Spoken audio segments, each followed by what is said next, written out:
Next one's from Joe A. Subject: Death of WCW. Peace and blessings, guys.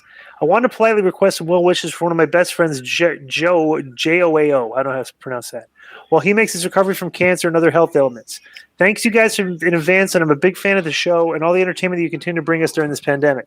My question is this. We're just months away from the 20th anniversary of WCW going out of business.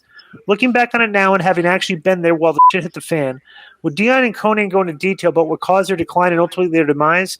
It's a subject that has fascinated me for years, especially now with the arrival of AEW. Also, given Turner's checkbook, what would you guys have done differently in order to avoid selling a billionaire's wrestling company for $2 million? I'm not going to, this is way too long. I think we've talked about, I would direct you to our YouTube where we talk about this stuff, but this is way too much to go into. We've already talked about this.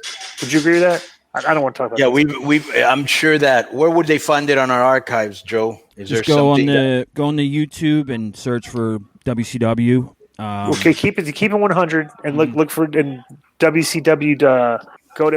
I'm sure we have clips on it. But I can tell you this short summation. There's a lot of blame to be spread.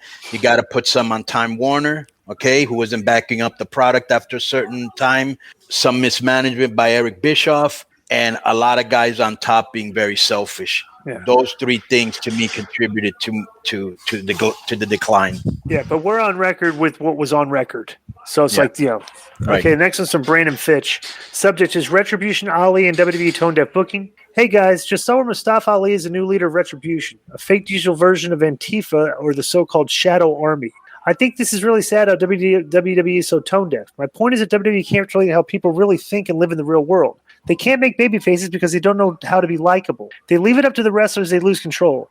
Mustafa Ali is an American Muslim husband, father, and former police officer. He has a solid social media game and is very diplomatic and positive. He's a no-brainer babyface. I can only imagine the cool packages and vignettes that they could have done for him. Making Ali a heel leader as part of a heel group that is basically Antifa is tone deaf and not a good look for the company. They only know how to be hated. They can only create heels because that is the only mindset they understand. I would be interested in what you guys think. Thanks as always.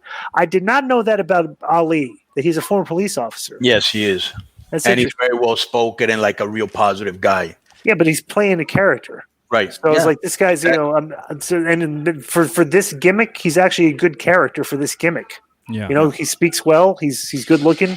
I would disagree. I would completely disagree. Your real life story. I mean, that's that's not tone. Well, maybe what he's saying is, here you got a chance to present like somebody to the Arab community in a positive light, right? Maybe that's what he's going at. But at the same time, I don't like Mustafa Ali in this role because nobody knows who he is. He has no real history, and he has no real, unless they're going to write something for the future, he has no real gripe with them. I think they should have used actual people that had gripes with the company. But go ahead.